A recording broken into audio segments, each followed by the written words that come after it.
दी छोड़ सतगुरु रामपाल जी परमेश्वर जी की जय हो। परमपिता परमात्मा सारी सृष्टि के रचनहार कुल मालिक असंख्य ब्रह्मांडों के स्वामी जगत गुरु तीनों लोकों में प्रवेश करके सबका धारण पोषण करने वाले राजाधीराज आत्माधार नाथों के नाथ देवों के देव महादेव सर्वेश्वर महेश्वर मृत्युंजय अजरो अमर आदि अनादि सनातनी प्रभु जगत पिता जगदीश्वर श्री श्री 1008 की उपाधि के वास्तविक अधिकारी अकाल मूर्त शब्द स्वरूपी राम वासुदेव सर्वगतम ब्रह्म परम पूज्य प्रथम पूज्य परम संत परम पुरुष परम धनी परम दयालु सत्य कबीर हक्का कबीर अल्लाहु कबीर अल्लाहु अकबर बाखबर अल्लाह ताला जगत के तारणहार जगत के मुक्तिदाता जगत के जगन्नाथ हारे के सहारे हिंदुओं के राम मुसलमानों के अल्लाह सिखों के वाहिगुरु ईसाइयों के मसीह दया के सागर दयानिधि करुणा के सागर करुणानिधि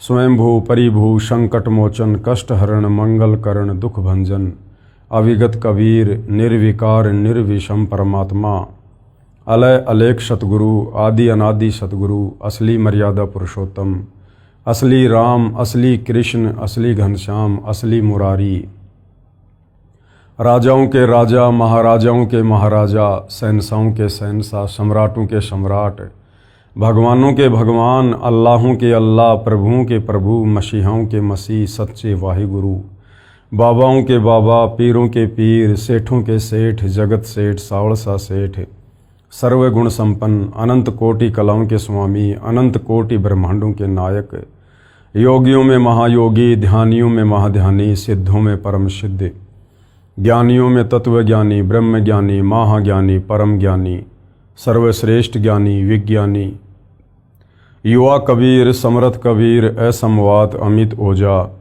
सच्चे रहनुमा करीम अल्लाह सुबहान अल्लाह दुनिया के अंतिम पैगंबर 8 सितंबर 1951 से गांव धनाना जिला सोनीपत हरियाणा भारतवर्ष की पावन भूमि पे प्रकट रियल कल्कि भगवान श्री नारायण साकार हरि श्री बाबा साहेब नूर अनंत परमात्मा सच्चे दरवेश सच्चे बाखबर संत श्रोमणी सतगुरु रामपाल जी परमेश्वर जी के चरण कमल में आप और हम सभी भाई बहनों का अनंत कोटि दंडवत प्रणाम।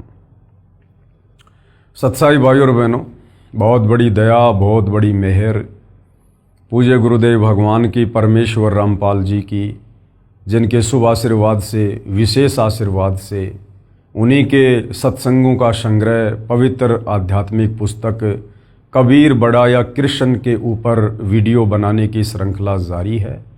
इसी श्रृंखला में आज हमारा ये तीसरे नंबर का वीडियो है। ये पवित्र पुस्तक कबीर बड़ा या कृष्ण विशेषकर हिंदू समाज में परमात्मा चाहने वाली आत्माओं के लिए वरदान सिद्ध होगी यदि आपने इस पुस्तक पर बन रहे तमाम वीडियो निष्पक्ष होकर रुचि लेकर धैर्यपूर्वक देख लिए तो, क्योंकि ये पवित्र पुस्तक कबीर बड़ा या कृष्ण विशेषकर हिंदू समाज के चारों वेद पवित्र गीता जी और 18 पुराण इन तमाम सदग्रंथों के ज्ञान से प्रमाणित है। यानी चारों वेदों का गीता जी का और 18 पुराणों का निष्कर्ष निकाल कर आप जियों के लिए सतगुरु रामपाल जी परमेश्वर जी ने इस पुस्तक को लिखा है।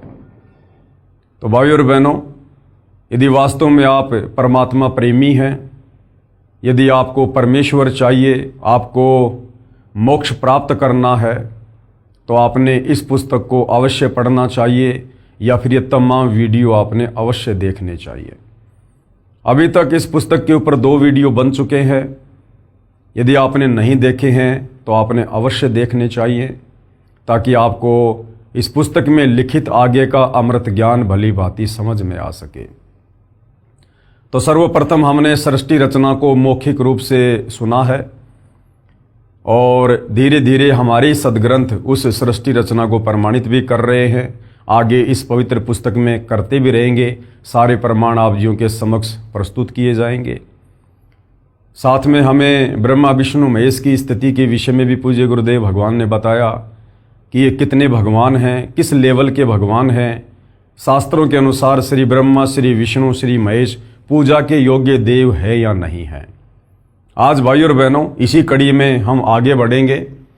आज का हमारा टॉपिक है कौन कितना प्रभु, यानी कौन कितना बड़ा भगवान है, कौन किस लेवल का परमात्मा है।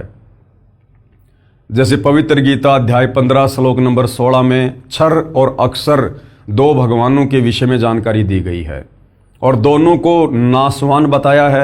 इन दोनों के लोक भी नाशवान है और इन दोनों के लोक में रहने वाली आत्माओं को भी नाशवान बताया है। उसके बाद गीता अध्याय 15 श्लोक नंबर 17 में कहा है कि उत्तम पुरुष तु अन्य परमात्मा इति उदाहरते ये लोकतरम अवश्य विभर्ति अवय ईश्वरे, यानी सर्वश्रेष्ठ परमात्मा वास्तव में पुरुषोत्तम तो गीता अध्याय 15 श्लोक नंबर 16 में वर्णित क्षर और अक्षर इन दोनों भगवानों से अन्य है, जो तीनों लोकों में प्रवेश करके सबका धारण पोषण करता है। तो भाई और बहनों, भक्ति तो उस समय शुरू होगी जब पहले हमें भगवान का पता चलेगा। हिंदू समाज में हमारे तत्व ज्ञानहीन नादान धर्म गुरुओं ने तरह तरह के भगवान बनाए हुए हैं, प्रसिद्ध किए हुए हैं। 33 करोड़ देवी देवताओं की पूजा करवाई जाती है। आज तक हमारे धर्मगुरु हमें एक परमेश्वर के विषय में नहीं बता पाए कि वो सर्वशक्तिमान एक परमपिता परमेश्वर कौन है, जिन्होंने सारी सृष्टि को रचा है, जो कुल का मालिक है। तो भाई और बहनों, जब तक हमें ये पता नहीं चलेगा कि हम जिन भगवानों को भगवान मानकर पूज रहे हैं वो वास्तव में भगवान है या नहीं, वो पूजा के योग्य है या नहीं, वो वास्तव में सर्वशक्तिमान है या नहीं। मान लीजिए आपने गाय की आवश्यकता है, आप गाय लेने के लिए जा रहे हैं और गाय के विषय में आपको पता ही नहीं गाय कैसी होती है, और कोई आपको गाय की जगह गधी पकड़ा दे, आप तो उसको लेकर आ जाओगे, तो आप तो ठगे गए। तो इसी प्रकार हम सदियों से भक्ति और भगवान के नाम पर ठगे जा रहे हैं। हमें आज तक कोई भगवान के विषय में बताने वाला नहीं मिला कि भगवान कैसा है। किसी ने साकार बता दिया, किसी ने निराकार बता दिया, किसी ने कुछ बता दिया। तो जब तक हमें ये पता नहीं चलेगा कि वास्तव में एक पूर्ण परमात्मा कौन है, कैसा है, कहाँ रहता है, साकार है या निराकार है, मिलता है या नहीं मिलता है, उसकी भक्ति विधि कहाँ है, उसकी प्राप्ति के मंत्र क्या हैं, तब तक हमारी भक्ति कैसे शुरू होगी। तो सतगुरु रामपाल जी परमेश्वर सर्वप्रथम हमें यही बता रहे हैं कि कौन कितना प्रभु है। इस पुस्तक में श्री ब्रह्मा जी, श्री विष्णु जी, श्री शिव जी, श्री देवी दुर्गा जी, श्री काल ब्रह्म जी यानी क्षर ब्रह्म यानी क्षर पुरुष, और श्री पर ब्रह्म जी यानी अक्षर ब्रह्म यानी अक्षर पुरुष, तथा परम अक्षर ब्रह्म जी यानी परम अक्षर पुरुष यानी संत भाषा में जिसे सत्य पुरुष कहते हैं, की यथा स्थिति बताई है, जो संक्षिप्त में इस प्रकार है। यानी ब्रह्मा विष्णु महेश, ब्रह्मा विष्णु महेश की माता देवी दुर्गा, ब्रह्मा विष्णु महेश के पिता काल ब्रह्म जिसको क्षर पुरुष ज्योति निरंजन भी कहते हैं, उसके बाद अक्षर पुरुष जो सात संग ब्रह्मांड का स्वामी है, और उसके बाद परम अक्षर ब्रह्म, परम अक्षर पुरुष, सत्य पुरुष यानी कबीर देव।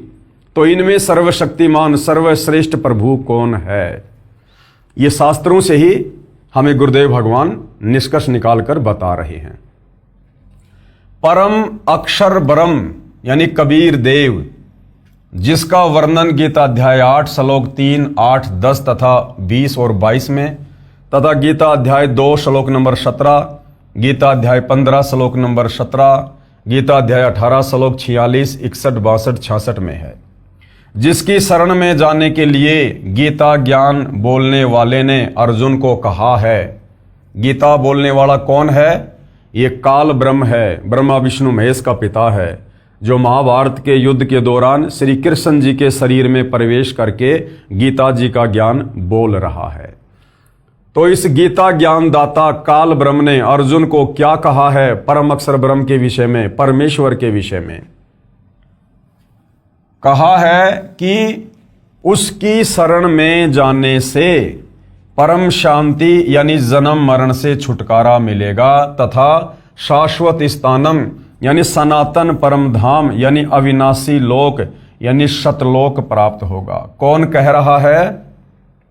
गीता का ज्ञान देने वाला भगवान अपने से अन्य उस परम अक्षर ब्रह्म सत्य पुरुष कबीर देव की ओर संकेत कर रहा है इन तमाम गीता जी के श्लोकों में कि अर्जुन, मैं सर्वश्रेष्ठ परमात्मा नहीं हूं, मैं सर्वश्रेष्ठ प्रभु नहीं हूं। यदि तुझे वास्तव में जन्म और मरण से छुटकारा प्राप्त करना है, अगर तुझे अविनाशी धाम सतलोक जाना है, जहां जाने के बाद साधक लौटकर वापस इस गंदे लोक 21 ब्रह्मांड में नहीं आता है, तो तू उस परमेश्वर की शरण में जा। कौन से परमेश्वर की शरण में? उस कबीर देव की शरण में। यह कुल का मालिक है, वो कबीर परमेश्वर ही कुल का मालिक यानी सारी सृष्टि को रचने वाला सर्व सृष्टि का मालिक है। फिर गीता अध्याय 18 श्लोक 62 में इसी की शरण में जाने के लिए गीता ज्ञानदाता ने कहा है। श्लोक 66 में कहा है कि सर्वधर्मान यानी मेरे स्तर की सर्व धार्मिक क्रियाओं को परित्यज्य माम यानी मुझ में त्याग कर तू एकम यानी उस कुल के मालिक एक परमेश्वर की शरणम यानी शरण में व्रज यानी जा। अहम यानी मैं, तवा यानी तुझे, सर्व यानी सब, पापे भे यानी पापों से, मोक्षयामी यानी मुक्त कर दूंगा, मां शुच यानी शोक ना कर। कौन कह रहा है? गीता अध्याय 18 श्लोक नंबर 62 में गीता ज्ञानदाता काल ब्रह्म अर्जुन से कह रहा है कि अर्जुन, सर्वधर्मान परित्यज्य माम एकम शरणम व्रज अहम तवा सर्व पापे भे मोक्षयामी मा शुच। कि अर्जुन, तू मेरे स्तर की जितनी भी भक्ति कमाई है, धार्मिक अनुष्ठानों की कमाई है, वो तू मुझ में समर्पित कर दे और उस एकम जिसके समान कोई दूसरा ना हो, जिसकी शरण में जाने के लिए बार बार गीता ज्ञानदाता अर्जुन को कह रहा है कि एकम शरणम व्रज, तो उस अद्वितीय एक परमपिता परमेश्वर सर्वश्रेष्ठ भगवान की शरण में जा। मैं तुझे सब पापों से मुक्त कर दूंगा, तू शोक मत कर। तो गीता ज्ञानदाता जो हिंदुओं का भगवान है, परमात्मा है, वो अपने से अन्य किसी और सर्वश्रेष्ठ परमात्मा परम अक्षर ब्रह्म कबीर देव की शरण में जाने को अर्जुन को कह रहा है। तो फिर विचार करो, वर्तमान में उस गीता ज्ञानदाता की शरण में रहकर, जो कि काल ब्रह्म है, जिसका ओम मंत्र है, फिर भला उसकी शरण में रहकर हम कैसे मुक्ति प्राप्त कर सकते हैं, जो खुद अपने से अन्य किसी और को सर्वश्रेष्ठ परमात्मा बता रहा है। यह एक परमेश्वर, सबका मालिक, सबसे बड़ा समर्थ कबीर जी है, जो काशी बनारस शहर भारत देश में जुलाही की लीला किया करता तथा यथार्थ व संपूर्ण आध्यात्मिक ज्ञान सूक्ष्म वेद को बताया करता था। 650 साल पहले वो कबीर परमात्मा, वो परम अक्षर ब्रह्म, सर्वश्रेष्ठ परमात्मा, समर्थ प्रभु बनारस के काशी शहर में प्रकट हुए। 120 वर्ष तक लीला करते हुए उन्होंने 5वें वेद सूक्ष्म वेद का ज्ञान दिया। अध्यात्म के विषय में जो कंप्लीट ज्ञान चारों वेदों में नहीं है, गीता जी में नहीं है, 18 पुराणों में नहीं है, किसी भी धर्म के धर्मशास्त्रों में नहीं है, उस ज्ञान को देने के लिए वो परम अक्षर ब्रह्म सत्य पुरुष कबीर देव सतलोक से चलकर स्वयं ही पृथ्वी पर प्रकट होता है। इसी ने, किसने? इस कबीर परमेश्वर ने सर्व ब्रह्मांडों की रचना की है। इसी ने क्षर पुरुष, अक्षर पुरुष, ब्रह्मा, विष्णु, महेश, देवी दुर्गा समेत सर्व जीव आत्माओं की उत्पत्ति की है, जो आप और हमने सृष्टि रचना में पहले पढ़ लिया है कि सभी जीव आत्माओं की उत्पत्ति इसी कबीर परमेश्वर ने अपने वचन से सतलोक में की है। यह तथ्य इतना सत्य जानो जैसे आज से लगभग 400 वर्ष पूर्व एक वैज्ञानिक ने बताया था कि पृथ्वी अपने अक्ष यानी धुरी पर घूमती है, जिसके घूमने से दिन तथा रात बनते हैं। उस समय सब मानते थे कि सूर्य पृथ्वी के चारों ओर घूमता है, जिस कारण से दिन तथा रात बनते हैं। संसार के सब मानव का यही मत था। इस झूठ को इतना सत्य मान रखा था कि उस वैज्ञानिक का विरोध करके फांसी पर चढ़वा दिया। आज वह 400 वर्ष पूर्व वाली बात सत्य साबित हुई। सूर्य घूमता है, ये झूठ सिद्ध हुई। यानी पृथ्वी ही घूमती है और पृथ्वी के घूमने के चलते दिन और रात बनते हैं। जिस वैज्ञानिक ने यह बात बताई थी 400 साल पहले, अन्य लोगों ने उसे फांसी पर चढ़वा दिया, ये कहकर कि पृथ्वी के घूमने से दिन रात नहीं बनते, सूर्य पृथ्वी के चारों तरफ घूमता है इसलिए दिन और रात बनते हैं। सत्य कहने वाले उस वैज्ञानिक को फांसी पे चढ़वा दिया। आज वही सत्य भाई और बहनों सृष्टि रचना को लेकर, इन ब्रह्मा विष्णु महेश की समर्थता को लेकर, दुर्गा और काल की समर्थता को लेकर, शास्त्र अनुकूल साधना को लेकर सतगुरु रामपाल जी सन 1994 से बता रहे हैं। और दुनिया वालों ने वही सब कुछ सतगुरु रामपाल जी के साथ भी करने का पूरा प्रयास किया। 2006 में करोथा कांड, 2014 में बरवाला कांड, आज भी लगातार संघर्ष जारी है, परंतु बिगाड़ कुछ नहीं पाए। क्यों? क्योंकि सतगुरु रामपाल जी यदि कोई सामान्य व्यक्ति होते, कोई सामान्य संत होते, तो शायद अब तक इनको भी फांसी पे चढ़वा दिया जाता उस वैज्ञानिक की तरह। परंतु दुनिया ऐसा नहीं कर पा रही, क्योंकि ये स्वयं कबीर देव है, कबीर परमेश्वर है, परम अक्षर ब्रह्म है, और ये वर्तमान का समय इन्होंने स्वयं ही निर्धारित किया हुआ है भक्ति के लिए, मोक्ष के लिए। और परमेश्वर जो ठान लेता है उसमें अड़ंगा भले ही दुनिया अड़ाकर अपने कर्म फोड़ सकती है, परंतु परमेश्वर के उस निर्धारित समय में वो किसी प्रकार का बदलाव नहीं कर सकती है। वर्तमान में काशी के जुलाहे कबीर को कुल का मालिक बताना इतना सत्य है जितना 400 वर्ष पहले पृथ्वी को अपनी धुरी पर घूमना बताना था। आप पाठक जन इस पुस्तक को पढ़कर मान लोगे कि वास्तव में कबीर जुलाहा पूर्ण परमात्मा है। Kabir is complete God. शतलोक, अलखलोक, अगमलोक तथा अकैलोक यानी अनामी लोक, इन 4 लोकों का समूह अमर लोक यानी सनातन परम धाम कहलाता है। इन चारों अमर लोकों में कबीर जी की राजधानी है। उनमें तख्त यानी सिंहासन बने हैं। उस सिंहासन के ऊपर बैठकर परमेश्वर कबीर जी राजा की तरह सिर के ऊपर मुकुट तथा छत्र आदि से शोभा पाता है। शतलोक में सत्य पुरुष कहलाता है, अलख लोक में अलख पुरुष कहलाता है, और अगम लोक में अगम पुरुष तथा अनामी लोक में अनामी पुरुष की पदवी प्राप्त है। जैसे भारत देश का प्रधानमंत्री जी देश का एकमात्र शासक है, प्रधानमंत्री जी अपने पास कई विभाग भी रख लेता है। उनके डॉक्यूमेंट पर हस्ताक्षर करता है तो मंत्री लिखा जाता है। प्रधानमंत्री कार्यालय के दस्तावेज पर हस्ताक्षर करता है तो प्रधानमंत्री लिख जाता है। व्यक्ति वही होता है। कबीर परमेश्वर विशेषकर सतलोक यानी सत्यलोक में बैठकर सब नीचे व ऊपर के लोकों को संभालते हैं, इसलिए सतलोक का विशेष महत्व हमारे लिए है। उसमें सत्य पुरुष पद से जाना जाता है, यानी सतलोक में सिंहासन पर विराजमान होने के चलते कबीर परमेश्वर को सत्य पुरुष की संज्ञा दी गई है। इसलिए सत्य पुरुष शब्द हमारे लिए अधिक मायने रखता है। सत्य पुरुष का मतलब है कबीर देव, कबीर परमात्मा। जैसे प्रधानमंत्री जी का शरीर का नाम अन्य होता है, ऐसे सत्य पुरुष यानी परम अक्षर ब्रह्म का नाम कबीर है। सत्य पुरुष यानी कबीर जी की सत्ता अक्षर पुरुष के 7 संग ब्रह्मांडों पर तथा अक्षर पुरुष के ऊपर भी है, तथा क्षर पुरुष यानी काल तथा इसके 21 ब्रह्मांडों के ऊपर भी है। इसलिए परम अक्षर ब्रह्म को वासुदेव यानी सब जगह पर अपना अधिकार रखने वाला कहा गया है। कबीर परमेश्वर जी को वासुदेव कहा गया है। वेदों में कबीर परमेश्वर का नाम वासुदेव है। वासुदेव का मतलब होता है जिसकी सत्ता, जिसका साम्राज्य सबके ऊपर है।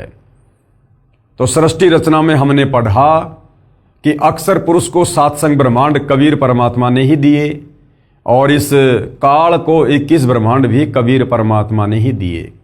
इसलिए कबीर परमेश्वर वास्तव में वासुदेव है, क्योंकि इनकी सत्ता काल और अक्षर पुरुष के सर्व ब्रह्मांडों के ऊपर है। गीता अध्याय 7 श्लोक नंबर 19 में इसी वासुदेव के विषय में कहा है। अब श्री ब्रह्मा जो कि रजगुण है, श्री विष्णु जो कि सतोगुण युक्त है, तथा श्री शिव जी जो कि तमोगुण की स्थिति बताता हूं। गुरुदेव कहते हैं कि अब आपको श्री ब्रह्मा, श्री विष्णु, श्री महेश की स्थिति से परिचित करवाता हूं कि ये किस लेवल के भगवान हैं, ये कितने समर्थ हैं। अभी हमने कबीर परमेश्वर की समर्थता के विषय में पढ़ा कि कबीर परमेश्वर सर्व सृष्टि के मालिक हैं, सर्व ब्रह्मांडों के रचयिता हैं, इनकी सत्ता सर्व ब्रह्मांडों के ऊपर है, इसलिए इनको वासुदेव भी कहा जाता है।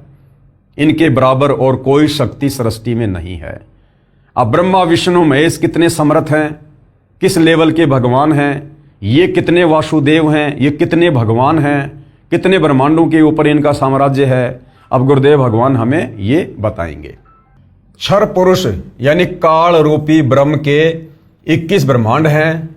एक ब्रह्मांड में 3 लोकों पृथ्वी लोक, स्वर्ग लोक तथा पाताल लोक में श्री ब्रह्मा जी, श्री विष्णु जी तथा शिव जी एक एक कार्य के स्वामी हैं, प्रभु हैं। जैसे एक प्रांत में यानी एक राज्य में एक मुख्यमंत्री होता है जो प्रांत का मुखिया होता है, अन्य मंत्रीगण उसके अधीन होते हैं, तथा मुख्यमंत्री जी देश के प्रधानमंत्री जी के अधीन होता है। ऐसे ही क्षर पुरुष यानी काल ज्योति निरंजन अपने प्रत्येक ब्रह्मांड में मुख्यमंत्री रूप में है, तथा श्री ब्रह्मा जी रजगुण विभाग के, श्री विष्णु जी सतगुण विभाग के तथा श्री शिव जी तमगुण विभाग के मंत्री हैं। केवल 3 लोकों यानी पृथ्वी लोक, स्वर्ग लोक तथा पाताल लोक के प्रभु हैं, मालिक हैं। यानी कितनी कम शक्ति रखते हैं श्री ब्रह्मा, श्री विष्णु और श्री महेश, ये पूज्य गुरुदेव भगवान ने हमें बताया है। ये जो काल ब्रह्म है ये 21 ब्रह्मांड का स्वामी है और इसने एक ब्रह्मांड में सृष्टि को चला रखा है, बाकी 20 ब्रह्मांड इसके खाली रहते हैं। उस एक ब्रह्मांड में केवल 3 लोक, पृथ्वी लोक, पाताल लोक, स्वर्ग लोक, केवल इन 3 लोकों में श्री ब्रह्मा विष्णु महेश एक एक विभाग के मंत्री हैं। एक ब्रह्मांड में भी श्री ब्रह्मा विष्णु महेश का पूरा साम्राज्य नहीं है। उस एक ब्रह्मांड में भी केवल 3 लोकों पर पृथ्वी, पाताल और स्वर्ग, और केवल एक एक विभाग के ऊपर इनका आधिपत्य है। श्री ब्रह्मा जी रजोगुण विभाग के मंत्री हैं, श्री विष्णु जी सतोगुण विभाग के मंत्री हैं और श्री शंकर जी तमोगुण विभाग के मंत्री हैं। श्री ब्रह्मा विष्णु महेश की केवल इतनी समर्थता है, ये केवल इतने प्रभु हैं, इतने भगवान हैं। यानी 21 ब्रह्मांड का मुख्यमंत्री समझो इनका पिता काल ब्रह्म है, और ये जो ब्रह्मा विष्णु महेश है ये समझो तीनों विधायक हैं, एमएलए हैं। ये एमपी भी नहीं है, ये विधायक की कैटेगरी में है। तो इस लेवल के ये भगवान हैं, ये परमात्मा हैं, ये वासुदेव हैं। एक ब्रह्मांड में भी इनकी कंप्लीट जो है प्रभुता नहीं है। परम अक्षर ब्रह्म यानी सत्य पुरुष कबीर जी को प्रधानमंत्री जी तथा देश के राष्ट्रपति जी मानो। यानी कबीर परमेश्वर कितने सक्षम है? परम अक्षर ब्रह्म यानी सत्य पुरुष कबीर जी को प्रधानमंत्री जी तथा देश के राष्ट्रपति जी मानो। यानी 21 ब्रह्मांड का स्वामी है ये ज्योति निरंजन, इसको समझो मुख्यमंत्री। और मुख्यमंत्री से ऊपर कौन होता है? प्रधानमंत्री, राष्ट्रपति। यानी राष्ट्रपति देश का प्रथम नागरिक होता है, उससे ऊपर फिर कोई नहीं होता। इसी प्रकार कबीर परमेश्वर जी को जानो राष्ट्रपति, जो काल के 21 ब्रह्मांडों पर भी शासन करते हैं, अक्षर पुरुष के 7 संग ब्रह्मांडों पर भी शासन करते हैं, और ऊपर के 4 अविनाशी लोकों पर भी उन्हीं का शासन है। तो सबसे बड़े परमात्मा, सबसे समर्थ प्रभु कौन? सत्य पुरुष कबीर देव। अब आप जी समझ लें कि कबीर बड़ा है या कृष्ण। गुरुदेव कहते हैं अब आपकी समझ में आ जाना चाहिए कि वास्तव में कबीर जी बड़े हैं या फिर श्री कृष्ण जी बड़े हैं। तो कहां कबीर जी और कहां श्री कृष्ण जी, कहां देश का राष्ट्रपति और कहां एक विधायक, एक एमएलए। दिन और रात का अंतर है उनकी शक्ति में, उनकी प्रभुता में। श्री कृष्ण जी व श्री रामचंद्र जी स्वयं विष्णु हैं जो भिन्न भिन्न रूपों में जन्मे थे। श्री विष्णु जी की स्थिति ऊपर बता दी है।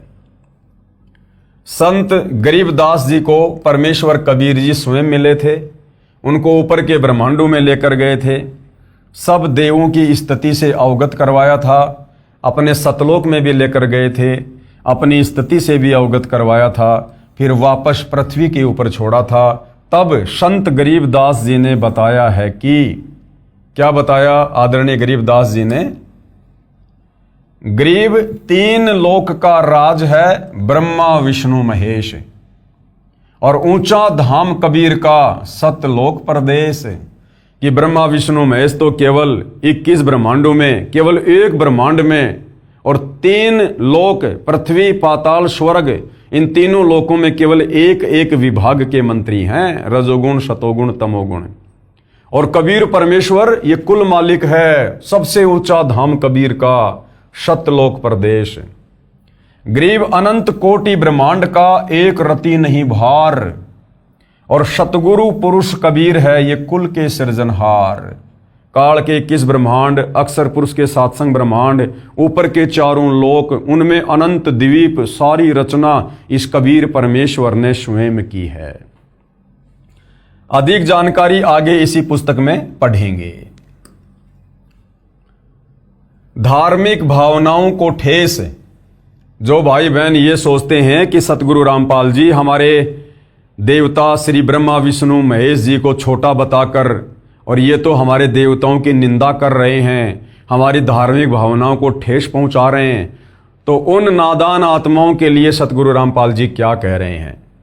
यदि कोई सज्जन पुरुष, स्त्री या पुरुष, उस अंध श्रद्धालु को कहे कि आप जिस देवी देवता को इष्ट मानकर जो साधना कर रहे हो ये गलत है, इससे आपको कोई लाभ नहीं मिलेगा, आपका मानव जीवन नष्ट हो जाएगा, आप देवी देवताओं की पूजा इष्ट मानकर ना करो, आप मूर्ति की पूजा ना करो, आप धामों तथा तीर्थों पर मोक्ष मकसद से ना जाओ, आप श्राद्ध ना करो, पिंडदान ना करो, 13वीं 17वीं क्रिया या अस्थियां उठाकर गति करवाने के लिए मत ले जाओ, आप व्रत मत करो, इसके स्थान पर अन्न जल करने में संयम करो, न अधिक खाओ न बिल्कुल भूखे रहो, आप अपने धर्म के शास्त्रों में बताए भक्ति मार्ग के अनुसार साधना करो। यानी ये सारी की सारी जो क्रिया हैं ये ना करने की हैं, गीता जी मना कर रही है। तो इस विषय में जब किसी व्यक्ति को बताया जाता है, समझाया जाता है, जो व्यक्ति इन देवी देवताओं को इष्ट मानकर पूजा करता है, तो वो लोग क्या कहते हैं? वह अंध श्रद्धावान यदि उस सज्जन पुरुष से कहे कि आप अच्छे व्यक्ति नहीं हो, आपने हमारी धार्मिक भावनाएं आहत की हैं, चला जा यहां से वरना तेरी हड्डी पसली एक कर दूंगा। जोर जोर से शोर मचाने लगता है, उसके शोर को सुनकर उसी क्षेत्र के उसी तरह उन्हीं देवी देवताओं व तीर्थ धामों के उपासकों का हुजूम इकट्ठा हो जाता है और बात धर्म गुरुओं तक पहुंच जाती है। धर्म गुरु भी वही शास्त्र विरुद्ध मनमाना आचरण करने कराने वाले होते हैं। उन धर्म गुरुओं की पहुंच उच्च पद पर विराजमान राजनेताओं तक होती है। उन धर्म गुरुओं के फोन मंत्रियों, मुख्यमंत्रियों या स्थानीय नेताओं को जाते हैं। उच्च पद पर बैठे राजनेता स्थानीय प्रशासन को फोन करके धार्मिक भावना भड़काने का मुकदमा दर्ज करने को कहते हैं। उनके दबाव में प्रशासनिक अधिकारी तुरंत उस सज्जन पुरुष को गिरफ्तार करके मुकदमा बनाकर जेल भेज देते हैं। अब गुरुदेव कहते हैं, इसका जीवित उदाहरण बताता हूं आपको कि ये घटना सेम टू सेम किसके साथ घटित हो रही है। ये घटना स्वयं सतगुरु रामपाल जी के साथ घटित हुई है। क्योंकि सतगुरु रामपाल जी सतज्ञान बताते हैं, शास्त्रों के अनुसार ज्ञान बताते हैं, इन देवी देवताओं की स्तुति से भगत समाज को परिचित करवाते हैं और सर्वश्रेष्ठ प्रभु समर्थ परमात्मा कबीर देव की पूजा बताते हैं इष्ट रूप में। तो वो जो अंधश्रद्धावान हैं उनको ये बात हजम नहीं होती है, क्योंकि वो शास्त्रों से अपरिचित होते हैं। वो अपने धर्मगुरुओं को जाकर बताते हैं, धर्मगुरु भी शास्त्र विरुद्ध साधना करवा रहे होते हैं। उन धर्मगुरुओं की जानकारी उच्च अधिकारी प्रशासन में बैठे राजनेताओं से होती है। राजनेताओं की मदद से उस सज्जन पुरुष के ऊपर धार्मिक भावना भड़काने का मुकदमा करवा दिया जाता है। तो ये स्थिति सतगुरु रामपाल जी के साथ में बनी हुई है। जीवित उदाहरण, सन 2011 में मेरे यानी सतगुरु रामपाल जी के अनुयायी, जिनमें बेटियां भी शामिल हैं यानी भगत और भगतमतियां, मध्य प्रदेश प्रांत के शहर जबलपुर में पुस्तक ज्ञान गंगा, जो मेरे सत्संग प्रवचनों का संग्रह करके तैयार कर रखी है, उसका प्रचार कर रहे थे। लागत 30 रुपए परंतु 10 रुपए में बेच रहे थे, जिस कारण से हिंदू श्रद्धालु उत्साह से लेकर जा रहे थे।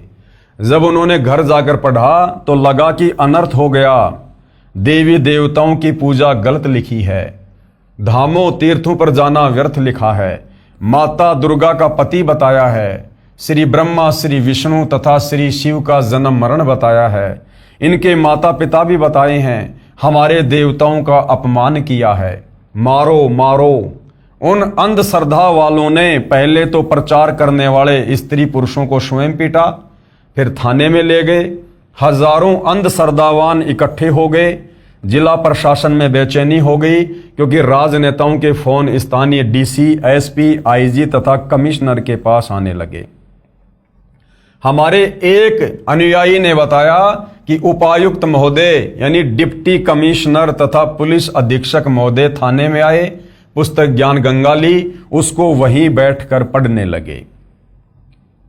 अधिकारी सुशिक्षित तथा दिमागदार होते हैं, आईपीएस तथा आईएएस, उनको समझते देर नहीं लगी। इस पुस्तक में कुछ भी ऐसा नहीं लिखा है जिससे किसी की धार्मिक भावनाएं आहत होती हों।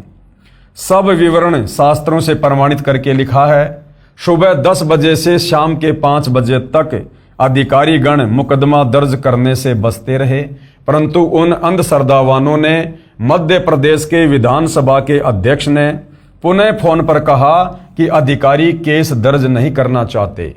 तब विधानसभा अध्यक्ष ने अधिकारियों को धमकाया तो प्रशासन ने मजबूरन धार्मिक भावनाओं को भड़काने का मुकदमा आईपीसी की धारा 295A के तहत दर्ज करके लगभग 35 स्त्री पुरुषों को जेल भेज दिया।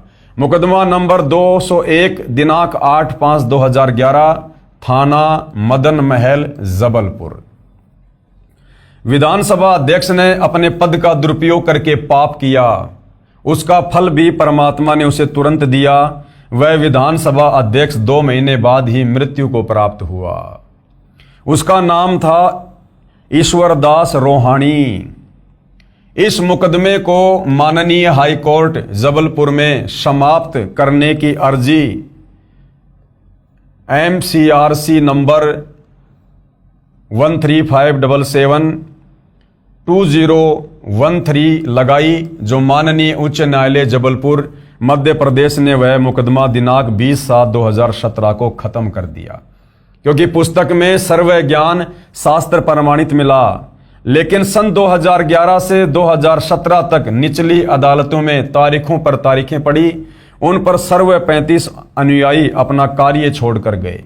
किराया लगा, दिहाड़ी छोड़ी, वित्तीय नुकसान तथा परेशानी उन अंधश्रद्धावानों के हित के लिए झेली कि वे इस पुस्तक में लिखे शास्त्रों के प्रमाणों को आंखों देखकर शास्त्र विधि रहित साधना त्याग कर शास्त्रोक्त साधना करके अपने जीवन को धन्य बनाएं।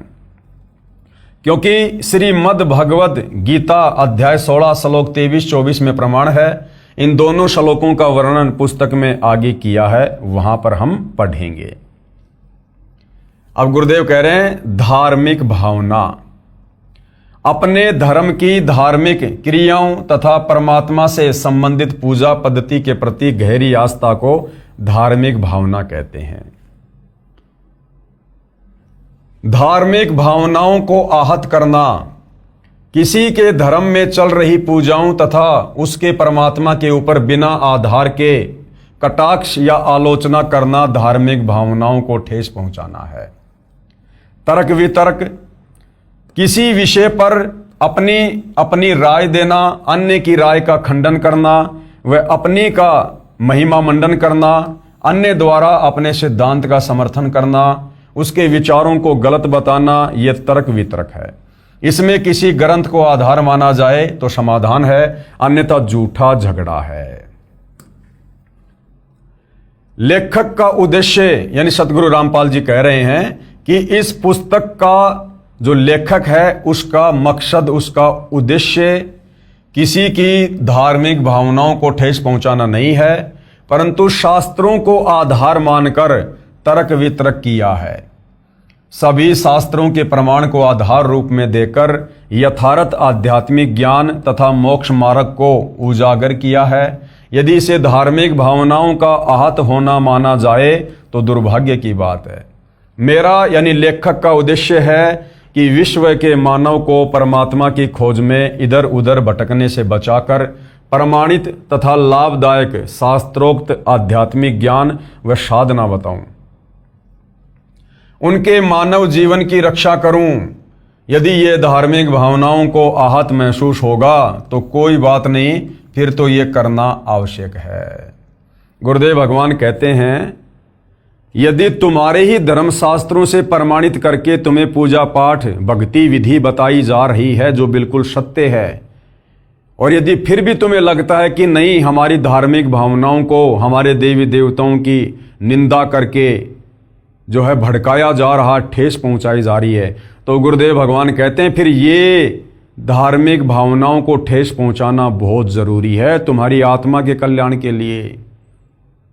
यदि तुमने इस मनुष्य जन्म में शास्त्र अनुकूल साधना नहीं की और यदि मोक्ष से वंचित रह गए तो अगले जन्म में लक 84 में गधे कुत्ते सूअर बनकर घूमोगे। तो तुम्हारे को उस महाकष्ट से बचाने के लिए तुम्हारी उन धार्मिक भावनाओं को ठेस पहुंचाना बहुत जरूरी है, शास्त्रों के आधार पर। उदाहरण दे रहे हैं गुरुदेव। उदाहरण, एक समय एक लड़के ने कुछ बच्चों को पार्क में एक लकड़ी के खंबे पर चढ़ते उतरते खेलते देखा। उसने गली में खड़े बिजली के खंबे पर चढ़ना प्रारंभ किया। एक सज्जन पुरुष ने उसे देखा और दौड़कर उसे ऐसा करने से रोका। बच्चा रोने लगा। माता पिता को बताया कि एक व्यक्ति ने मुझे खेलने से रोका। वह व्यक्ति उसी गली में रहता था। माता पिता उस बच्चे को लेकर उस व्यक्ति के पास गए और कारण जाना तो पता चला कि उस व्यक्ति ने तो बच्चे के जीवन की रक्षा की है। बच्चे के माता पिता गए तो थे झगड़ा करने के मकसद से, परंतु उस व्यक्ति के उपकार का धन्यवाद करके आए। तो अगर जरा भी समझ, अगर जरा भी कॉमन सेंस या बुद्धि अगर पढ़ा लिखा हिंदू समाज रखता है तो सतगुरु रामपाल जी तो महाउपकार का कार्य कर रहे हैं।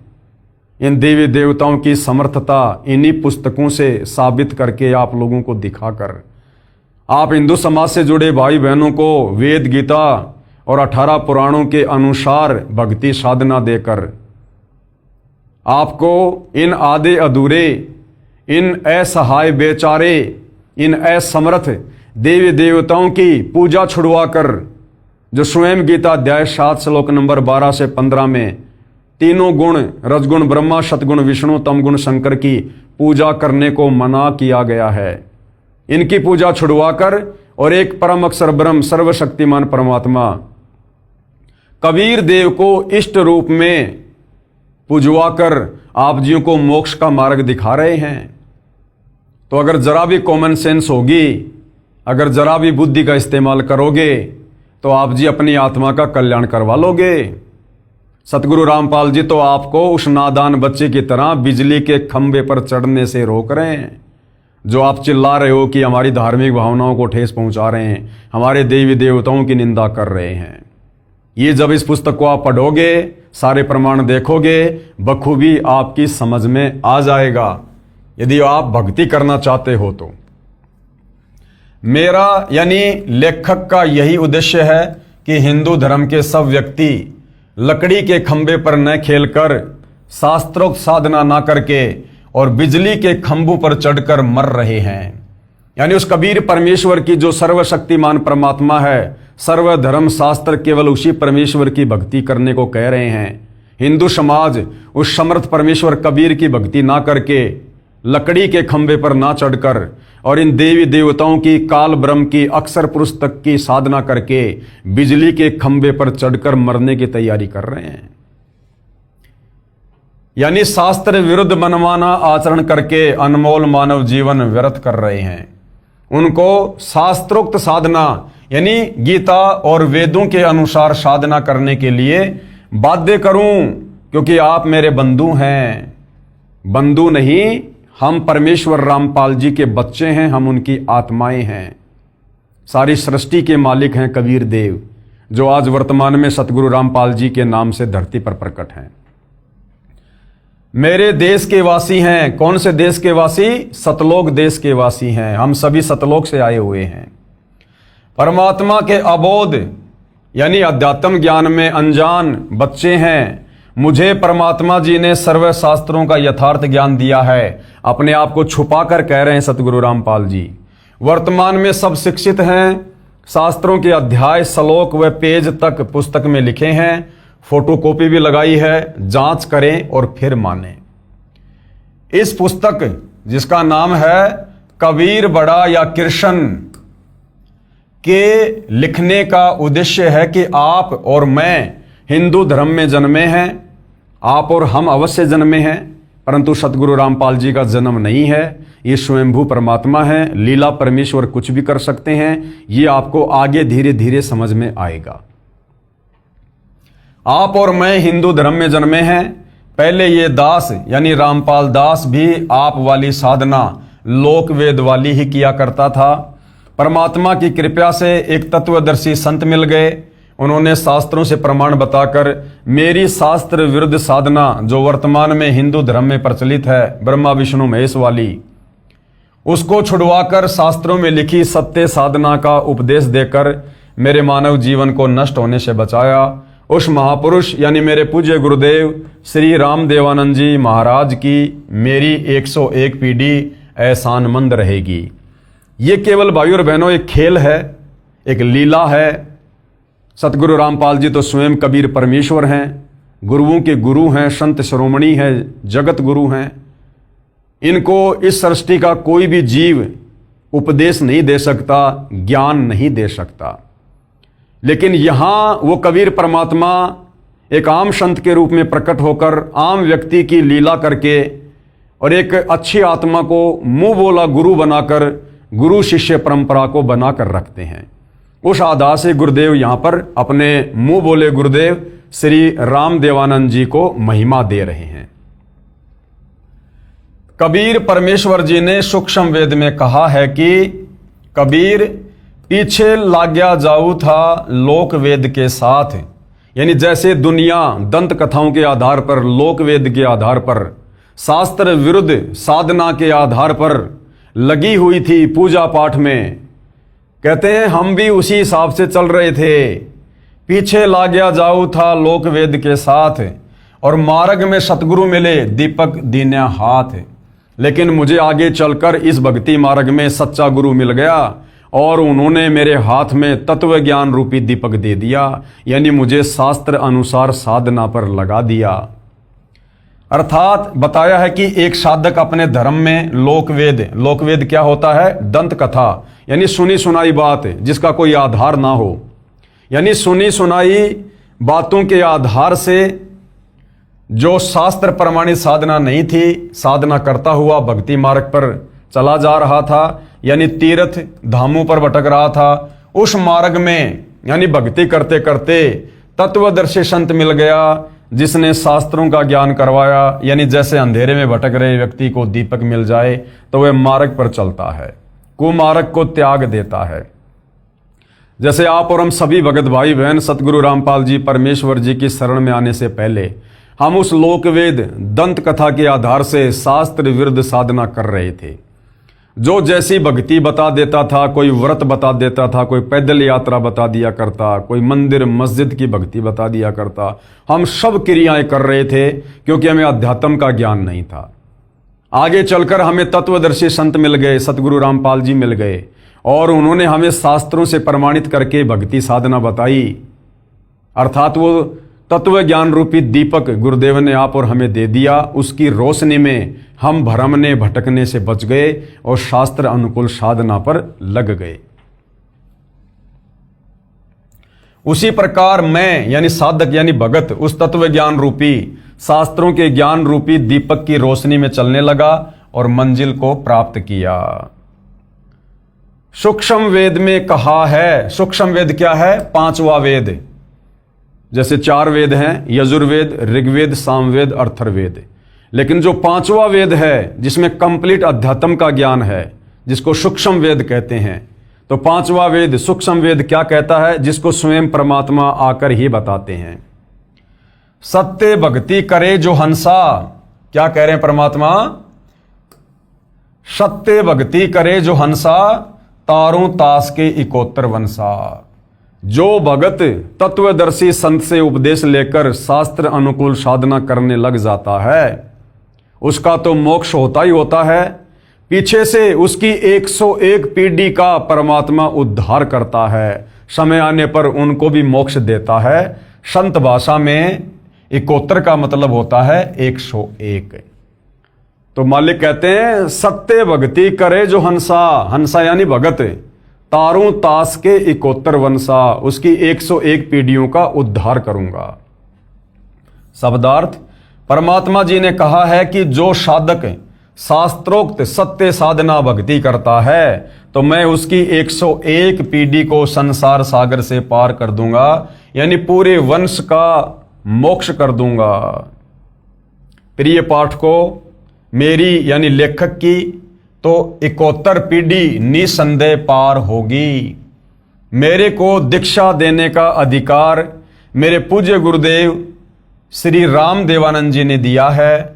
जो भगत भगतमती मेरे से दीक्षा लेकर यानी सतगुरु रामपाल जी से उपदेश लेकर शास्त्र विरुद्ध पुरानी भक्ति साधना त्याग कर और शास्त्रोक्त साधना अपनी आंखों से शास्त्रों में देखकर विश्वास के साथ आजीवन करेगा, वह तथा उसकी 71 यानी 101 पीढ़ियां भवसागर से पार हो जाएंगी। कृपया विश्वास के लिए पढ़िए इसी पुस्तक के पेज नंबर 445 पर परमात्मा कबीर जी की भक्ति से हुए भक्तों को लाभ अध्याय में। शास्त्रोक्त साधना तथा शास्त्र विधि त्याग कर मनमाना आचरण साधना में क्या अंतर है? क्या कह रहे हैं परमात्मा? एक होती है शास्त्रोक्त साधना, यानी गीता, वेद, कुरान, पुराण, बाइबल, इन सब के अनुसार जो प्रमाणित भक्ति साधना है उसको कहते हैं शास्त्रोक्त साधना, यानी शास्त्र अनुकूल भक्ति साधना। दूसरा होता है शास्त्र विधि त्याग कर मनमाना आचरण, यानी गीता, वेद, कुरान, पुराण, बाइबल के विरुद्ध जो मनमानी भक्ति करता है, मनमाने मंत्रों का जाप करता है, उस साधना में क्या अंतर है? तो सतगुरु रामपाल जी क्या समझा रहे हैं? उत्तर है यह ऊपर बता दिया है कि जो शास्त्र विरुद्ध भक्ति साधना करता है उसको कुछ भी आध्यात्मिक लाभ नहीं होता। गीता अध्याय 16 श्लोक नंबर 23 और 24 की अर्जुन, जो शास्त्र विधि को त्याग कर मनमाना आचरण करता है उसको ना तो परम सिद्धि प्राप्त होती है ना परम गति प्राप्त होती है, अर्थात उसको कोई आध्यात्मिक लाभ नहीं होता। शास्त्र अनुकूल साधना करने से सर्व लाभ मिलते हैं, जैसे वर्तमान में सतगुरु रामपाल जी के द्वारा प्रदान की जा रही शास्त्र अनुकूल साधना से उनके भक्तों को अद्वितीय आध्यात्मिक और भौतिक लाभ प्राप्त हो रहे हैं। अब गुरुदेव कहते हैं शंका, कुछ व्यक्ति कहते हैं कि रामपाल जी श्री ब्रह्मा जी, श्री विष्णु जी तथा श्री शिव जी की पूजा छुड़वाता है। तो गुरुदेव भगवान क्या समाधान कर रहे हैं? ये सरासर गलत है। मैं यानी लेखक इन देवताओं को शास्त्रोक्त साधना करने के मूल मंत्र देता हूं।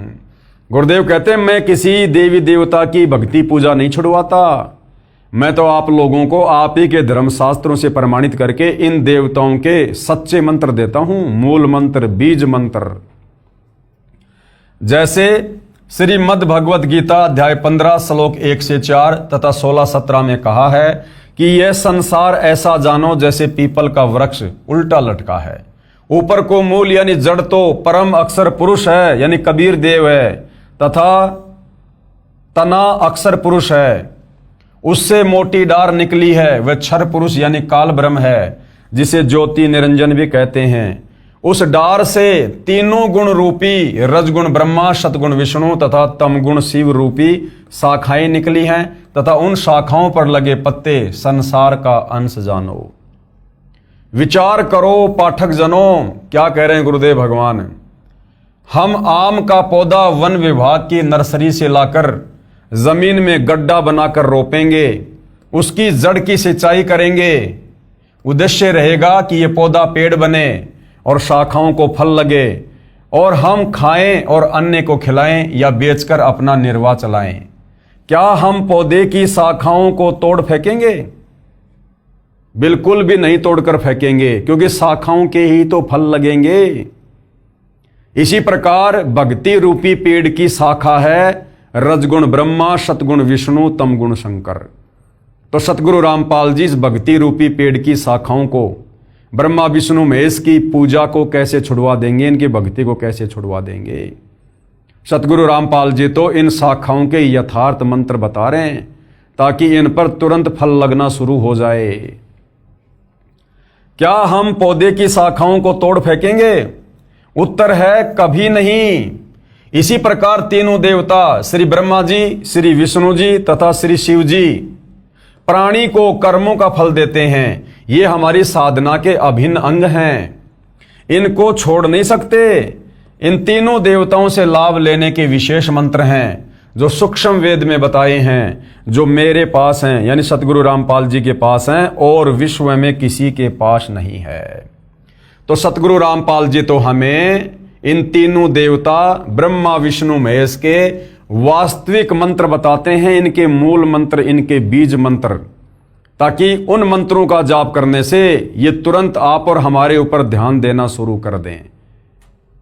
जैसे गुरुदेव भगवान ने उदाहरण देकर समझाया, जैसे भैंसा यानी झोटा होता है, उस भैंसे का एक मूल मंत्र है, उससे उसको पुकारने से वह तुरंत सक्रिय हो जाता है। वह उस मंत्र के वश है, उसके वश की बात नहीं रहती। और वो मंत्र है हुर्र हुर्र, जिसको सुनते ही भैंसे के कान खड़े हो जाते हैं। इस मंत्र का प्रयोग वह व्यक्ति करता है जिसने अपनी भैंस को भैंसे से गर्भ धारण करवाना होता है। यदि उस पशु को उसके प्रचलित नाम भैंसा भैंसा करके पुकारें तो वह टस से मस नहीं होता। ठीक इसी प्रकार इन तीनों देवताओं श्री ब्रह्मा जी, श्री विष्णु जी तथा श्री शिव जी के यथार्थ मंत्र साधना करने के हैं, जिनके जाप से ये शीघ्र प्रभावित होते हैं तथा तुरंत कर्म फल देते हैं। गुरुदेव ने बताया, जैसे भैंसा यानी झोटा होता है, उसको भैंसा भैंसा झोटा झोटा करते रहो उसके पास खड़े होकर, वो टस से भी मस नहीं होता, कान भी नहीं लाएगा, क्योंकि भैंसा केवल उसके शरीर का नाम है, उसकी पहचान है, परंतु उसको प्रभावित करने का उसका एक मूल मंत्र है, बीज मंत्र है। धीरे से कह दो हुर्र ही, तुरंत वो भैंसा कान खड़ा करके देखेगा कि मुझे कौन पुकार रहा है। वो हुर्र उसका मंत्र है। उस हुर्र की आवाज को सुनकर तुरंत उसने कान खड़े कर लिए, जबकि पहले हम भैंसा भैंसा कह रहे थे, वो सुन भी नहीं रहा था। इसी प्रकार श्री ब्रह्मा, श्री विष्णु, श्री महेश, इनके मूल मंत्र हैं, इनके बीज मंत्र हैं, जो केवल इस पृथ्वी पर सतगुरु रामपाल जी के पास हैं।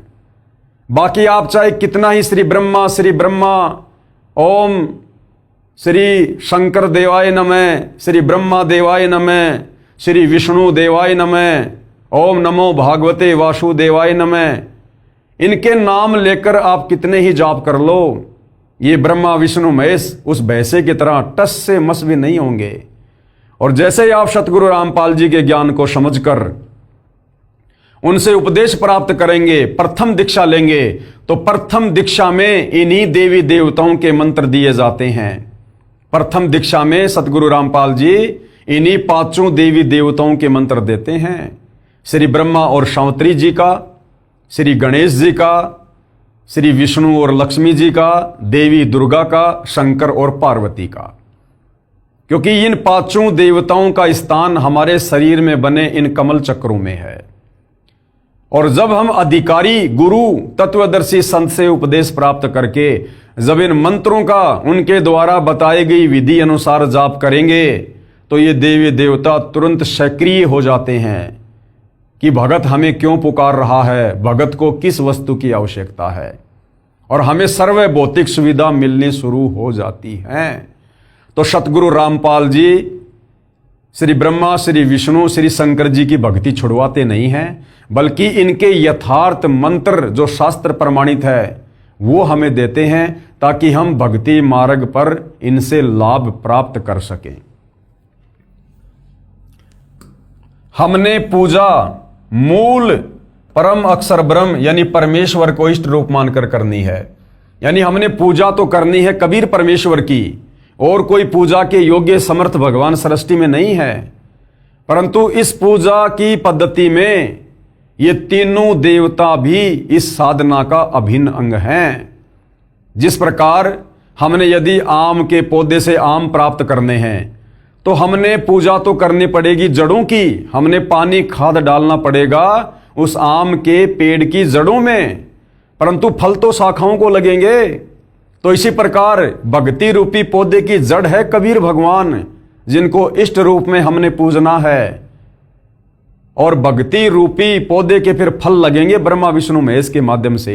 यानी आप और हमें यहां पर तमाम भौतिक सुविधाएं प्राप्त होंगी ब्रह्मा विष्णु महेश के माध्यम से, जो भक्ति रूपी पौधे की टहनियां हैं। तो सतगुरु रामपाल जी हमसे पूजा करवाते हैं कबीर परमेश्वर की, और साथ में हम साधना करते हैं श्री ब्रह्मा, श्री विष्णु, श्री महेश की। पूजा में और साधना में रात दिन का अंतर है। हमने पूजा करनी है कबीर भगवान की और साधना करनी है ब्रह्मा विष्णु महेश की। हमने पूजा मूल रूप यानी परम अक्षर ब्रह्म यानी कबीर परमेश्वर को इष्ट रूप मानकर करनी है। जैसे आम के पौधे की जड़ की सिंचाई यानी पूजा करने से पौधे के सर्व अंग विकसित होते हैं, यानी सर्व देवता प्रसन्न होते हैं। शास्त्र विधि विरुद्ध साधना वह है जिसमें संसार रूपी पौधे को शाखाओं की ओर से जमीन में गड्ढा खोदकर मिट्टी में गाड़कर इन शाखाओं की सिंचाई यानी पूजा करते हैं। यानी जो श्री ब्रह्मा विष्णु महेश को ही अपना इष्ट मानकर पूजते हैं वो तो समझो शाम के पौधे को टहनियों की तरफ से जमीन में गाड़ रहे हैं, और टहनियों को जमीन में गाड़कर कितना खाद और पानी दे दो, कितनी भक्ति कर लो, वो पौधा कभी फलेगा नहीं, वो नष्ट हो जाएगा। जड़ को ऊपर कर देते हैं जो व्यर्थ है, मूर्ख ही ऐसा कर सकते हैं, बुद्धिमान नहीं। तो शास्त्रों के अनुसार जो व्यक्ति ब्रह्मा विष्णु महेश को अपना इष्ट मानकर पूजते हैं वो समझदार नहीं बल्कि मूर्ख व्यक्ति की श्रेणी में है। कृपया देखिए पेज नंबर 6 पर भी 2 चित्र आम के पौधे के, जिनमें शास्त्र विरुद्ध और शास्त्र अनुकूल साधना चित्रों द्वारा समझाई है, जो हम दूसरे नंबर की वीडियो में देख चुके हैं। यह तत्व ज्ञान परमेश्वर कबीर जी ने बताया है तथा मेरे पूज्य गुरुदेव श्री राम देवानंद जी की कृपा व आशीर्वाद से मुझे समझ आया है। ये अटल सत्य ज्ञान है, परंतु जन साधारण यानी वर्तमान सर्व मानव के लिए इतना जटिल है जितना 400 वर्ष पूर्व वैज्ञानिक निकोडिन कोपरनिकस ने कहा था कि सूर्य के पृथ्वी के चारों ओर घूमने से दिन रात नहीं बनते, पृथ्वी अपने अक्ष पर यानी धुरी पर घूमती है, जिस कारण से दिन रात बनते हैं। उस समय सबकी धारणा थी कि सूर्य पृथ्वी के चारों ओर घूमता है, इस कारण दिन रात बनते हैं। उस समय उस सच्चे वैज्ञानिक का धर्मांध व्यक्तियों ने जनता को भड़काकर इतना प्रबल विरोध किया कि ये झूठ बोलता है, ये धर्म के विरुद्ध है, इसको फांसी पर लटकाकर मार डालो। उस देश में गवर्नर को दंड देने व क्षमा करने का अधिकार था।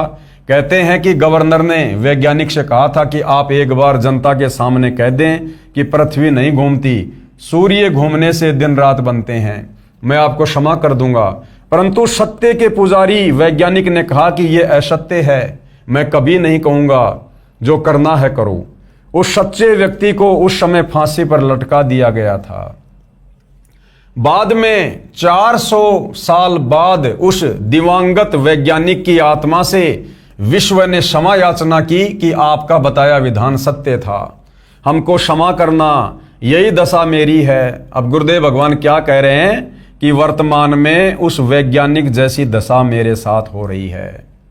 गुरुदेव कहते हैं मैं बताता हूं सत्य, मैं बताता हूं शास्त्र अनुकूल साधना कि श्री ब्रह्मा, श्री विष्णु, श्री महेश पूजा के योग्य भगवान नहीं हैं। ये अजरो अमर परमात्मा नहीं है, इनका तो जन्म और मरण होता है। दुर्गा इनकी माँ है, काल ब्रह्म इनका पिता है। ये इष्ट रूप में पूजने योग्य नहीं है। गीता अध्याय 7 श्लोक नंबर 12 से 15 इन तीनों गुणों की, रजगुण ब्रह्मा, सतगुण विष्णु, तमगुण शंकर की भक्ति करने के लिए मना कर रही है। तो ये दुनिया वाले और ये धर्मगुरु इसी प्रकार से सतगुरु रामपाल जी का विरोध कर रहे हैं कि ये झूठ बोल रहा है, हमारे ब्रह्मा विष्णु महेश को छोटा साबित करने में लगा है, उनकी निंदा कर रहा है। जैसा विरोध उस वैज्ञानिक का हुआ था, वैसा ही विरोध वर्तमान में उन धर्मांध धर्मगुरु जो तत्व ज्ञानहीन हैं, अंधे हैं, उनके द्वारा जनता को भड़काकर करवाया जा रहा है। परंतु भाई वो वैज्ञानिक तो एक जीव था, एक व्यक्ति था, जिस कारण से उसके ऊपर और उन लोगों ने इस प्रकार से अत्याचार करवाकर मृत्यु के घाट उतरवा दिया। परंतु सतगुरु रामपाल जी तो स्वयं सर्व ब्रह्मांडों के रचयिता, सारी सृष्टि के मालिक हैं। और इनका 1 या 2 बार जेल जाना ये भी इनकी लीला का हिस्सा है, अन्यथा इनका तो कोई बाल भी टस से मस नहीं कर सकता। बाल भी टस से मस, ये अपनी मर्जी के मालिक हैं। जाके अर्ध रूम पर सकल पसारा, ऐसा पूर्ण ब्रह्म हमारा। अगर सतगुरु रामपाल जी भी उस वैज्ञानिक की तरह कोई आम व्यक्ति, आम पुरुष होते तो शायद आज इनको भी मौत के घाट कब का उतरवा दिया गया होता। परंतु ये तो सर्वशक्तिमान परमेश्वर हैं, जिस कारण से ना तो उन नादान शास्त्र विरुद्ध साधकों की कोई चली और ना उनके अंधे धर्म गुरुओं की पार बसाई, इतना प्रयास करने के बावजूद भी। तो गुरुदेव कह रहे हैं कि वर्तमान में यही दशा मेरी है। मैं कहता हूं कि ब्रह्मा विष्णु शिव नाशवान है। नाशवान का मतलब जन्म और मरण में है, इनकी जन्म और मृत्यु होती है। इनके माता पिता हैं, जिन पुराणों को आप सत्य मानते हो उन्हीं में प्रमाण दिखा दिए हैं। धर्मांध संत मंडलेश्वर अखाड़ों के महंत जन मेरे सत्य ज्ञान का घोर विरोध कर तथा करवा रहे हैं, जिस कारण से मेरे ऊपर झूठे मुकदमे बनवाकर जेल में डाला जाता है। सन 2006 में झूठा मुकदमा बनाया, यानी करोथा कांड हुआ। 21 महीने जेल में रहा, प्रचार बंद करवाया जाता है। परंतु वर्तमान में शिक्षित मानव है, सब प्रमाण ग्रंथों में है, इसलिए मैं जीवित हूं। यदि 100 वर्ष पहले ये ज्ञान बताता तो कब का परलोक चला गया होता। फिर 2014 में बरवाला कांड हुआ और अब 11 साल की एक लंबी जेल काटने के बाद 10 अप्रैल 2026 को सतगुरु रामपाल जी वापस सतलोक आश्रम में आए हैं। विशेष यहां पर यह बताना अनिवार्य समझता हूं कि दास यानी लेखक तथा दास के अनुयायी 5 वेदों सूक्ष्म वेद, ऋग्वेद, यजुर्वेद, सामवेद तथा अर्थर्वेद तथा गीताजी में बताए अनुसार भक्ति व साधना करते हैं। यजुर्वेद अध्याय 19 मंत्र 25 तथा 26 में क्या कहा है? यजुर्वेद अध्याय 19 मंत्र 25 आप जियों की आंखों के सामने है। क्या कहा गया है? ये संधि छेद अर्ध ऋचे उक्थानाम रूपम पदे आपनोति निविद है प्रणवे शस्त्राणाम रूपम पैसा सोमह आपेते। इसका क्या अनुवाद किया है गुरुदेव भगवान ने? यहां पर अनुवाद है, हर एक शब्द का यहां पर हिंदी में अनुवाद करके समझाया है और नीचे फिर इसका भावार्थ किया है कि यह मंत्र क्या कह रहा है। तत्वदर्शी संत वह होता है जो वेदों के सांकेतिक शब्दों को पूर्ण विस्तार से वर्णन करता है, जिससे पूर्ण परमात्मा की प्राप्ति होती है। वह वेद के जानने वाला कहा जाता है। फिर यजुर्वेद अध्याय 19 मंत्र 26 संधि छेद अविश्वयाम प्राह शवनम इंद्रेण इंद्रम माद्य निंदम वैश्वदेवम सरस्वतस्य तृतीयम आप्तम श्वनम। यहाँ गुरुदेव ने अनुवाद में प्रत्येक शब्द का हिंदी में अनुवाद किया है और यहाँ पर भावार्थ में बताया है कि यह मंत्र क्या बता रहा है। भावार्थ, जिस पूर्ण संत के विषय में मंत्र 25 में कहा है वह दिन में 3 बार यानी प्रातः, दिन के मध्य तथा शाम को साधना करने को कहता है।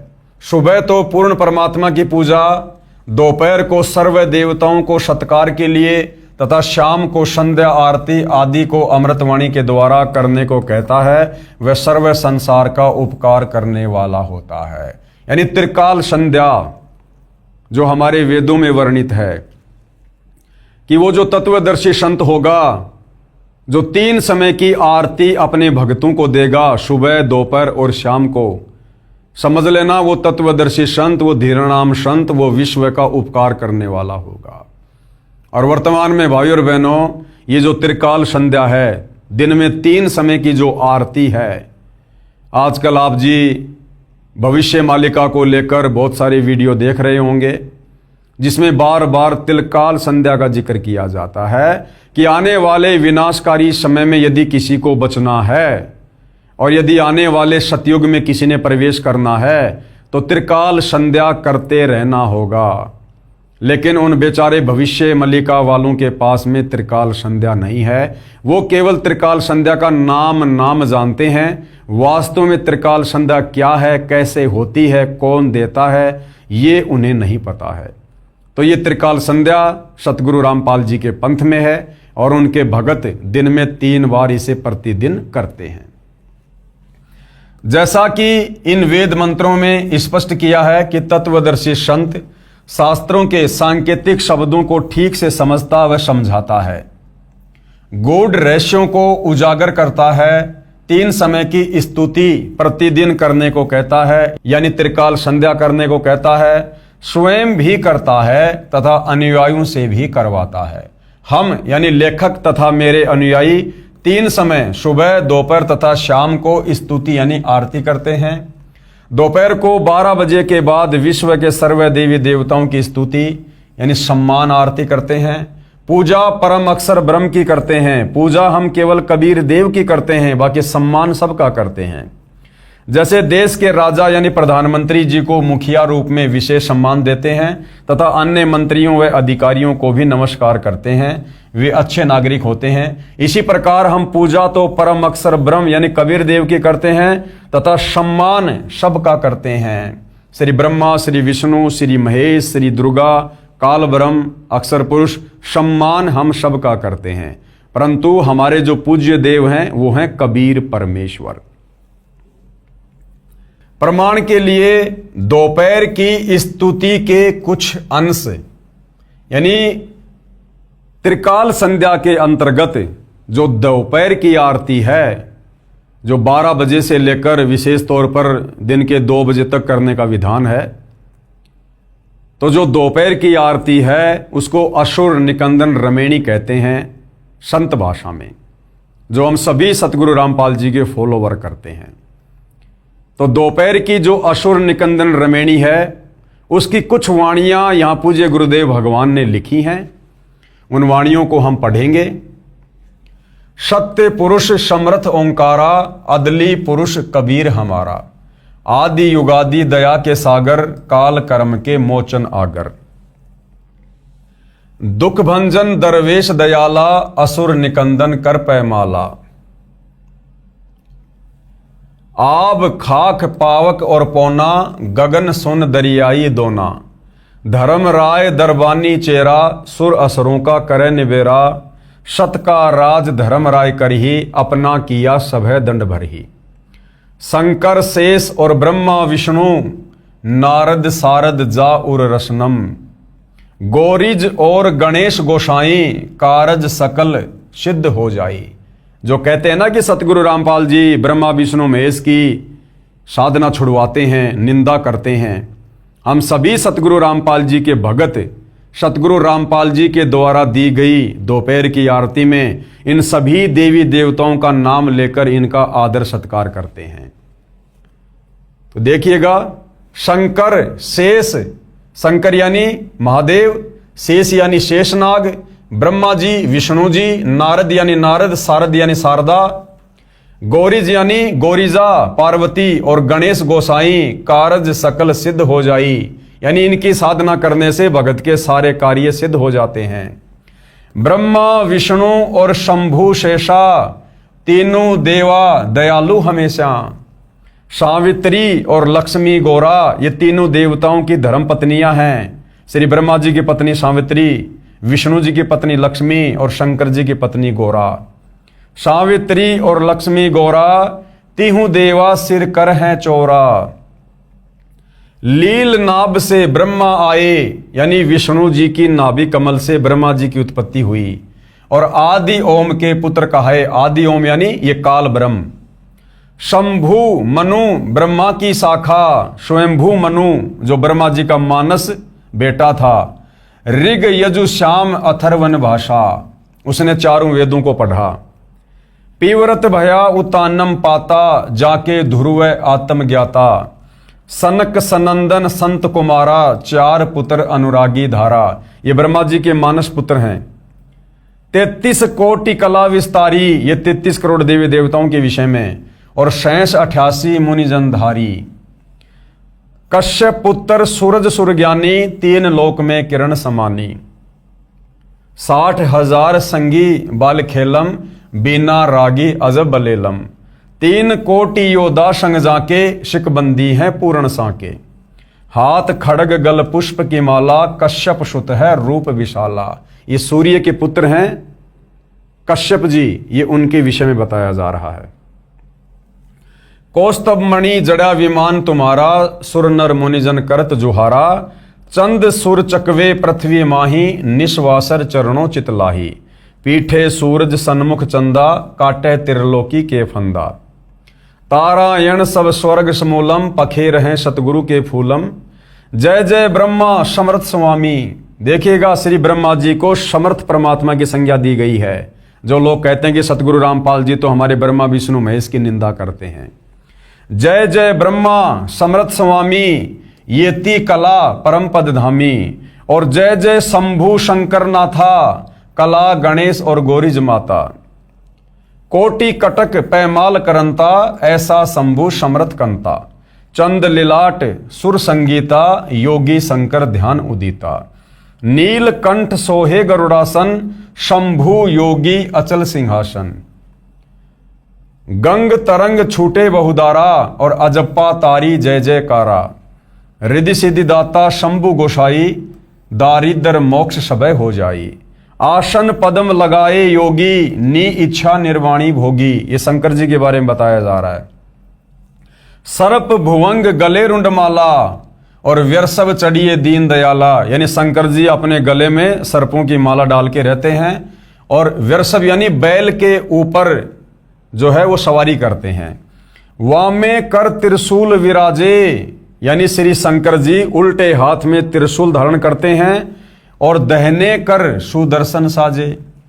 सुन अरदास देवन के देवा, श्री शंकर जी को यहां पर देवताओं के सुप्रीम देवता की संज्ञा दी गई है। सुन अरदास देवन के देवा, शंभु योगी अलख अभेवा। तू पैमाल करे पलमाही, ऐसे समरथ शंभु शाही। 1 लख योजन धौजा फरके, पचरंग झंडे मोहरे राखे। काल भद्र करत देव बुलाऊं, शंकर के दल सब ही ध्याऊं। भैरों खित्तर पाल पलितम, भूत और दैत चढ़े संगीतम। राक्षस भंजन बिरद तुम्हारा, यानी राक्षसों का नाश करना श्री शंकर जी का जो है ये परम कार्य है। ज्यों लंका पर पदम 18, कोट्यों गंधर्व कमंद चढ़ावे। शंकर दल गिनती नहीं आवे। मारे हाक दहाक चिंगारे, अग्नि चकर बाणों तनजारे।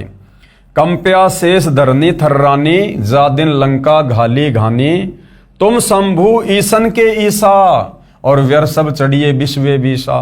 यानी भगवानों का भगवान बताया है यहां पर श्री शंकर जी को।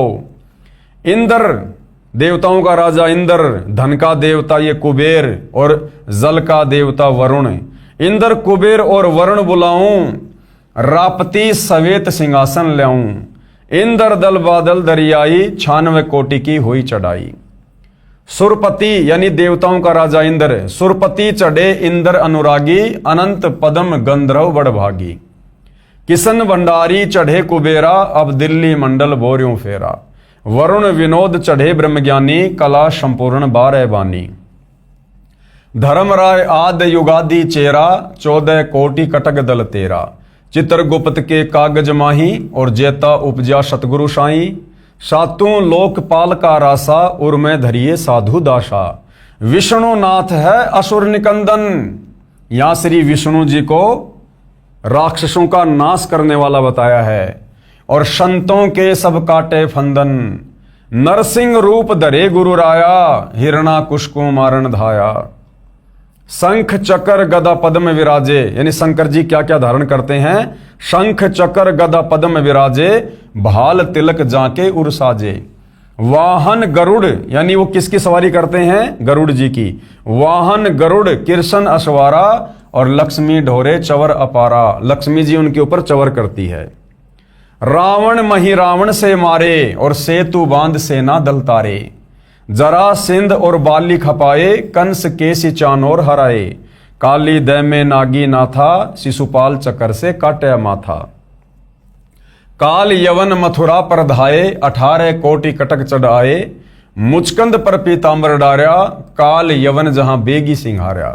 परशुराम 52 अवतारा, कोई न जाने भेद तुम्हारा। शंखासुर मारे निर्वाणी, बरहा रूप धरे परवानी। राम अवतार रावण की बेरा, और हनुमत हाका सुनी सुमेरा। तो ये उस त्रिकाल संध्या के अंतर्गत जो दोपहर की आरती, दोपहर की स्तुति, इन तमाम देवी देवताओं की हम सतगुरु रामपाल जी के फॉलोवर करते हैं। तो ये कुछ वाणियां हैं जो आप जियों के समक्ष प्रस्तुत की गई हैं। अब आगे इन तमाम वाणियों का, यानी वाणी संख्या 1 से लेकर 68 तक का सतगुरु रामपाल जी ने अनुवाद भी किया है। यानी इन वाणियों का क्या अनुवाद है, इन देवी देवताओं के विषय में, इस 21 ब्रह्मांड की शक्तियों के विषय में क्या कुछ बताया गया है। बहुत ही रोचक जानकारी है। आप हिंदू समाज से जुड़े भाई बहनों के लिए बहुत ही नई जानकारी है, जो आज से पहले किसी भी आचार्य और शंकराचार्य ने इस प्रकार से हमें इन देवी देवताओं के विषय में, इनकी लीलाओं के विषय में नहीं बताया है। असुर निकंदन रमैणी की वाणी नंबर 1 से 68 का सरलार्थ। तो भाइयों और बहनों, इन वाणियों के ऊपर विशेष तौर से सतगुरु रामपाल जी ने जो अनुवाद किया है, सरलार्थ किया है, उसके ऊपर ज्ञान चर्चा, साध संगति, सतगुरु महिमा हम कल के वीडियो में करेंगे। यदि आज हम इन वाणियों का सरलार्थ करेंगे तो वीडियो बहुत लंबा हो जाएगा। तो हमारा जो कल का टॉपिक होगा पवित्र पुस्तक कृष्ण बड़ा या कबीर के ऊपर, वो इन्हीं तमाम वाणियों के सरलार्थ को लेकर होगा, जो बहुत ही ज़्यादा महत्वपूर्ण है, इंटरेस्टिंग है और रोचक जानकारी है। तो हिंदू समाज से जुड़े भाई बहनों को ये वीडियो अवश्य देखना चाहिए। इस पवित्र पुस्तक कबीर बड़ा या कृष्ण के ऊपर बन रहे वीडियो अवश्य देखने चाहिए, ताकि हम अपने ही धर्म ग्रंथों से परिचित हों। हम अपने आप को हिंदू कहते हैं, सनातनी कहते हैं, और हमें ये पता नहीं कि हमारे सनातनी ग्रंथों में, हिंदू ग्रंथों में भक्ति और भगवान को लेकर, भक्ति साधना को लेकर, देवी देवताओं की स्थिति को लेकर क्या कुछ लिखा हुआ है। तो भाई और बहनों, जब तक हम अपनी आंखों से इन धर्म शास्त्रों में वर्णित सच्चाई से रूबरू नहीं होंगे, हम कभी भी एक अच्छे भगत नहीं बन सकते। हम कभी भी परमात्मा की भक्ति से होने वाले भौतिक और आध्यात्मिक लाभ प्राप्त नहीं कर सकते। तो सतगुरु रामपाल जी परमेश्वर जी के विषय में निंदा चुगली करके अपने कर्म बिगाड़ने से बेहतर है आप जी एक बार उनके द्वारा लिखित पुस्तकों को पढ़िए, उनके द्वारा किए गए सत्संगों को सुनिए, समझिए। उसके बाद आपकी आंखों से आंसू निकलेंगे, आंसू, कि हमने ऐसे महापुरुष के विषय में अनजाने में लोगों के कहने से ना जाने क्या कुछ अनाप शनाप बोल दिया, हमने अनजाने में अपने कितने कर्म बिगाड़ लिए। फिर आपको समझ में आएगा कि वास्तव में सतगुरु रामपाल जी आप और हमारी आत्मा के कल्याण के लिए, मोक्ष के लिए महापरोपकार का कार्य कर रहे हैं। तो भाइयों और बहनों, पूज्य गुरुदेव भगवान के आशीर्वाद से आज के वीडियो में केवल इतना ही। इस पवित्र पुस्तक कबीर बड़ा या कृष्ण में हम कल और आगे बढ़ेंगे, ज्ञान चर्चा होगी। तब तक पूज्य गुरुदेव भगवान हम सबको आज्ञा दे, आशीर्वाद दे, सद्बुद्धि दे, मार्गदर्शन करे, हमें भ्रमने और भटकने से बचाए। बंदी छोड़ सतगुरु रामपाल जी परमेश्वर जी की जय हो।